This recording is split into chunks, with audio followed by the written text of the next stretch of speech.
Aujourd'hui, je te montre comment faire pour nettoyer ta carte graphique proprement sans risquer de la foutre en l'air. Tu vas voir, c'est super simple, n'importe qui peut le faire. Et au passage, je vais te donner quelques petites astuces de vieux loup de mer pour te faciliter la tâche. Mais avant, laisse-moi juste un petit instant. Ah, voilà, ça va beaucoup mieux. La candidate du jour, c'est cette Radeon R9 380. J'ai fait quelques tests avant de la débrancher et niveau température, elle est vraiment pas au top. C'est une carte qui n'a pas été entretenue, je l'ai nettoyée vite fait avant, j'ai juste enlevé une bonne grosse couche de poussière, mais même après ça, tu vois, on est souvent aux alentours de 80 degrés, ce qui n'est pas grave, mais ça pourrait être mieux. Par contre, suivant les situations, la carte peut même monter au-delà de 90 degrés, et là, ça commence à puer du cul, en plus de faire beaucoup de bruit. Notre mission va donc être de nettoyer cette carte et de changer la pâte thermique, et je te le dis tout de suite, peu importe la marque de ta carte graphique ou le modèle, il n'y a rien qui change. C'est surtout pour la démonter que ce sera un peu différent, comme ta mère. Tu auras peut-être une paire de vis en plus, ce genre de conneries, mais pour tout le reste, la procédure est identique. Donc si tu as une RTX 3080 ou une vieille GTX 750, en soi c'est la même chose. Bref, pour l'opération, on va avoir besoin de divers ustensiles. Ah, j'adore ce mot, ustensiles. Alors, de la pâte thermique, moins de 10 €, je te conseille la Noctua NTH1. C'est un bon rapport qualité-prix et ça sert pour absolument tout. Je te mets un lien Amazon en description, comme ça, si tu l'achètes, je gagnerai du pognon et je pourrai me payer des putes avec. Un set de tournevis de précision, si t'en as pas, te casse pas le cul à payer un truc hors de prix, prends le même que le mien. Il vaut seulement 2 € chez Action et t'as pas besoin de plus. Ça fait quelques années que je l'ai, je m'en sers sans arrêt et il fait largement le job. C'est sûrement les 2 € les plus rentables de toute ma vie. Des pâtes thermiques, environ 10 €. Là encore, je te mets un lien Amazon pour récupérer ton argent parce que j'aime l'argent. Je suis juif. Mais pour l'instant, on va les mettre de côté, je t'en reparlerai après. Ah là là, il a dit juif, c'est pas bien. Des mouchoirs à branlette, très important. De l'alcool Bref, de l'alcool comme ça. Lien en description toujours et environ 10 € encore. Et pour finir, il te faudra environ une bonne demi-heure de libre devant toi. Je pars du principe que tu vas être prudent et prendre ton temps. Au total, si t'as rien du tout, tu devras dépenser environ 30 €, mais évidemment, on va pas utiliser tous les consommables ni jeter les outils après, donc dis-toi que c'est un investissement et tu pourras réutiliser la plupart des trucs plus tard. Allez, c'est parti. Attends, je mets de la reverb, ce sera mieux. C'est parti. Astuce de vieux loup de mer numéro 1. Il y a environ une chance sur 50 milliards que tu bousilles ta carte à cause de l'électricité statique, ce qui est un risque négligeable, contrairement à ce que beaucoup de gens peuvent affirmer sur YouTube. Si jamais tu veux diminuer ce risque sans forcément t'acheter un bracelet, mettre des gants et t'enrouler la tête dans du papier alu, tu peux simplement toucher une prise de terre chez toi.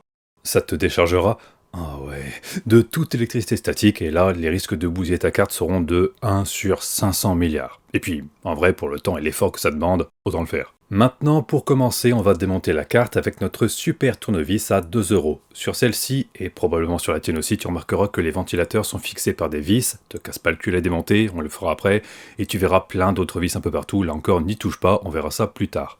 Là, on va d'abord enlever le radiateur. Pour ça, on n'a que 4 vis à démonter à l'arrière, ce sont les vis qui maintiennent le radiateur collé à la puce, et on a de la chance, c'est des cruciformes, donc ça va tout seul. Sur ta carte, tu en auras très probablement 4 aussi, mais il se peut que t'en aies d'autres, notamment si tu as toute une coque en plastique. Là, c'est à toi de voir, hein. Dans le pire des cas, tu dévises tout, tu risques rien, mais la plupart du temps, tu auras juste ces 4-là à enlever. Si t'as un doute, t'as juste à taper sur Google le nom de ta carte et teardown à la fin, et tu verras forcément un mec qui a fait une vidéo ou des photos du processus. Processus. Ah ouais. Ouais, je vais faire toute la vidéo comme ça va être extrêmement relou, désolé. Une fois que c'est démonté, putain, il y a vraiment trop de mots qui donnent envie. Bref, une fois que c'est démonté, on peut séparer la carte en deux. On va avoir le ventirad d'un côté et la carte de l'autre. Astuce de vieux loup de mer numéro 2, suivant la carte, tu auras peut-être un peu de mal à décoller le ventirad, parce que la pâte thermique aura séché et qu'elle collera comme du vieux foutre. Donc ce que tu peux faire, c'est brancher ta carte graphique sur ton PC, jouer 5 minutes à ton jeu préféré histoire de faire monter la température, et ensuite tu la démontes. Oh putain, ça me fait rire. Tu la démontes, comme ça la pâte sera bien malléable, et tu n'auras aucune difficulté à décoller les deux morceaux. Ah flemme, je réenregistre pas. Maintenant, on débranche les ventilateurs et le petit connecteur qui sert à alimenter la LED RGB de gaming, comme ça on peut mettre le ventilateur de côté, on s'en occupera plus tard. Comme tu peux le voir, la carte est bien dégueulasse, et à ce niveau-là, il y a de très grandes chances que ta carte soit entièrement démontée, mais dans le cas de la mienne, tu peux voir qu'il reste encore une plaque à l'avant. Et à l'arrière de la carte, on a une backplate. Alors, petit fun fact, les 3 quarts du temps, la backplate, elle ne sert à rien. C'est même parfois l'inverse, elle peut faire chauffer la carte, mais les constructeurs ont pris l'habitude d'en mettre une parce que les gens aiment bien, ils trouvent ça joli. Donc, dans le doute, on va pas l'enlever, hein, mais sache que c'est très souvent un simple bout de plastique qui est là pour l'esthétique et que ça n'aide pas forcément au refroidissement. Donc pour démonter ces 2 plaques, on va devoir enlever toutes les vis restantes. On démonte donc toutes les vis à l'arrière au niveau de la fameuse backplate, et il y a aussi des vis à démonter sur l'équerre PCI. Et maintenant, on est bon, on peut tout ouvrir et avoir juste le circuit imprimé tout seul. Alors encore une fois, je le rappelle, ça peut paraître impressionnant pour quelqu'un qui n'a jamais fait ça, mais il n'y a vraiment rien de compliqué et t'as pas besoin d'être horloger pour le faire. Vulgairement, c'est juste un sandwich tenu par une dizaine de vis. Même un gamin de 10 ans peut démonter une carte graphique sans la flinguer, donc ne te gêne surtout pas pour le faire si tu en as besoin. Ici, on a un pad thermique que je vais enlever et mettre de côté, on en reparlera tout à l'heure, souviens-toi de lui, et maintenant c'est l'heure du dépoussiérage. Pour ça, j'utilise un pinceau, tu peux prendre ta bite si tu préfères, on s'en fout, faut juste que ce soit doux. Tu te doutes bien qu'on va pas frotter ça avec une spontex ou du papier de verre, hein, c'est juste du bon sens. Une fois que c'est à peu près propre, on va enlever la pâte thermique sur la puce avec l'alcool isopropylique machin chose et un mouchoir à branlette. Et si j'ai parlé de mouchoir à branlette, c'est pas pour rien. Astuce de vélo de mer numéro 3, évite d'utiliser du sopalin ou du Scotex pour nos amis belges. Oh, j'aurais pu rien la foutre. Le problème avec le sopalin, c'est qu'il est fabriqué avec des fibres de verre et que c'est légèrement abrasif. Alors, il y a très peu de risques que tu abîmes la puce avec, mais quand même, on sait jamais. Donc, je te conseille d'utiliser des mouchoirs à branlette, c'est beaucoup plus doux et au moins, tu peux bien frotter avec l'alcool sans tout péter. Tu peux remarquer que je nettoie pas en profondeur, en vrai on s'en bat les couilles, je veux juste que ça fonctionne bien. Le but c'est pas de faire une œuvre d'art, et ça ne change rien au niveau des performances si tu laisses l'ancienne pâte thermique qui a débordé autour. Donc si t'es maniaque, tu peux t'amuser à l'enlever, mais en soi ça n'a aucune incidence sur les performances. L'essentiel c'est que la puce soit bien propre, le reste on s'en fout.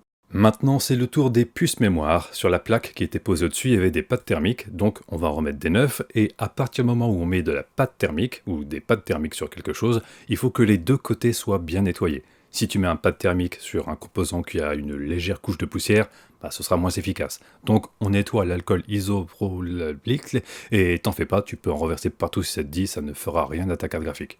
Dans le pire des cas, tu tomberas dans les pommes à cause des vapeurs, mais ça c'est ton problème, pas le mien. Je nettoie aussi l'étage d'alimentation, c'est là où il y avait le gros pad thermique que j'ai enlevé tout à l'heure, rappelle-toi, donc forcément, quand je vais en appliquer un tout neuf, il faut bien nettoyer pour préparer la zone, et voilà, c'est fini. Non, en vrai ça va vite, hein, c'est pas parce que la vue doit monter, c'est vraiment rapide. Étape suivante, la backplate. Tant qu'on y est, on va mettre un petit coup de chiffon dessus histoire d'enlever la poussière. Tu noteras d'ailleurs que la backplate est en plastique et qu'elle n'a aucun pad thermique. Elle est vraiment là juste pour faire joli comme je te disais tout à l'heure et elle est là aussi pour servir de visserie puisque c'est dans cette plaque que toutes les vis viennent se loger. Maintenant, on passe au ventirad. Ce qu'on va faire, c'est le démonter entièrement. En vrai, t'es pas obligé de le faire si ça te gonfle. C'est d'ailleurs l'étape la plus longue, mais c'est pas compliqué. C'est juste que les vis sont chiantes à enlever et surtout à remettre à la fin. Mais comme cette carte est vraiment crade et qu'elle chauffe beaucoup, je veux absolument la nettoyer complètement. Je dévisse d'abord la garniture en plastique qu'il y a autour, c'est juste 4 vis, et ensuite j'enlève les ventilateurs, 3 vis chacun, et une fois que c'est fait, il y a tout qui s'enlève sans effort. Les ventilateurs sont branchés à la carte graphique, souviens-toi, on les a débranchés quand on a séparé le ventirad de la carte au début, et le câble des ventilateurs est accroché au ventirad. C'est souvent le cas sur les cartes graphiques, pas forcément les cartes MSI. Donc tu auras sûrement besoin d'un tournevis ou quelque chose du genre pour faire levier et tordre un petit bout de métal pour dégager le câble. Quand tout est démonté, coup de pinceau vite fait pour la poussière, un peu d'alcool isoprolapsus sur les pales des ventilateurs pour enlever toute la couche de crasse collante. Fais attention avec les pales des ventilateurs, elles sont très fragiles, c'est du plastique qui pète d'un coup sec sans prévenir, donc vas-y doucement. Dans les miens, j'ai retrouvé suffisamment de cheveux pour me faire une perruque, c'est plutôt dégueulasse, mais tu vois, ça prouve bien que j'ai bien fait de démonter le ventirad pour tout nettoyer. Maintenant on passe au radiateur, là encore juste un petit coup de pinceau ça suffit largement, et on passe à l'astuce de vélo de mer numéro je sais pas combien. Ne lave jamais un ventirad avec de l'eau et du savon. Genre, jamais.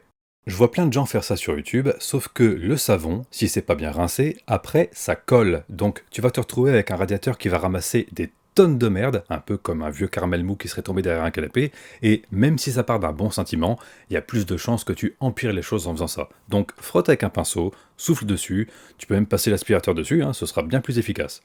Et puis au moins t'auras pas besoin d'attendre que ça sèche. Là, tu vois, j'ai passé 4 minutes à nettoyer ce ventirad à la main. Alors oui, je dis 4 minutes parce que j'ai la vidéo, donc j'ai pu voir le temps que j'ai pris. C'est pas un truc sorti de mon cul, c'est un vrai chiffre. Et tu peux constater qu'il est nickel. Il n'y a plus rien entre les ailettes, c'est peut-être pas comme neuf, ok, mais c'est largement suffisant. Pour en finir avec le radiateur, on va enlever le résidu de pâte thermique, donc mouchoir à branlette, alcool isoprototype et on frotte gentiment. Quand c'est terminé, n'hésite pas à utiliser un marqueur pour signer ton œuvre d'art, peut-être qu'un jour quelqu'un lira ton message, qui sait. Bon, tout ça c'est bien, maintenant on passe au pad thermique. Alors là c'est un peu spécial puisque ça va être différent pour chaque carte. C'est vraiment le seul truc qui change à chaque fois. En fait, les pads thermiques n'ont pas tous la même épaisseur, donc il va falloir les mesurer. Pour ça, tu peux prendre un pied à coulisse, si t'en as un, sinon tu peux utiliser une règle, ça marche tout aussi bien, t'inquiète pas. Généralement, les pads thermiques utilisés dans la carte graphique, c'est du 1 mm, du 1,5 mm ou du 2 mm. Ça implique donc que tu dois d'abord démonter ta carte pour mesurer les pads et en acheter de la bonne taille, ou alors tu te renseignes sur internet pour voir si quelqu'un a déjà démonté la même carte que toi et s'il a publié l'épaisseur des pads. Bref, c'est le petit truc chiant puisque tu peux pas trop prévoir. L'idéal c'est d'avoir un stock de pads de toutes les tailles, comme ça t'es tranquille, mais si jamais c'est pas le cas, je te montrerai une petite astuce après. Dans mon cas, j'ai deux tailles de pads. J'ai du 1 mm pour tout, sauf pour l'alimentation, c'est du 2,5 mm. Et j'ai pas de pad thermique de 2,5 mm d'épaisseur, donc astuce de vulnéraire numéro 69, même si Kevin Informatique t'a dit le contraire sur un forum, tu peux empiler les pads thermiques sans aucun problème, ça ne change absolument rien. Donc, comme j'ai des 1 mm et des 1,5 mm, et ben pour celui-là, je vais empiler des 1 mm sur des 1,5 et j'aurai la bonne épaisseur, tout simplement. Donc si jamais tu connais pas trop la taille de tes pâtes thermiques, je te conseille d'en acheter d'avance, tu vois, mais de prendre genre du 0,5 et puis du 1 mm, puis comme ça après tu peux les empiler et t'es sûr de toujours avoir la bonne taille. Avant ça, je nettoie bien les zones qui vont faire contact avec l'alcool isoprolifique, et tout ce qu'il nous reste à faire, c'est de remplacer les pâtes thermiques. Alors, pour pas te prendre la tête et mesurer et galérer, etc., astuce de vélo de mer numéro quelque chose, tu peux prendre une feuille en papier, la couper à la taille de tes composants pour te faire un gabarit, et ensuite, t'as plus qu'à mettre ta feuille sur ton pad et couper autour. Easy. Ne t'angoisse pas trop au niveau de la taille, puisque quand on va tout assembler, ils vont s'écraser et prendre plus de place. Donc si t'en as un qui est un peu trop petit, c'est pas très grave. Évidemment, abuse pas, hein. Si le truc fait la moitié de la taille d'une puce, là oui, clairement il sera trop petit, mais sinon on s'en fout. Pense juste à bien enlever le plastique autour, ce serait con d'en poser un qui est encore emballé.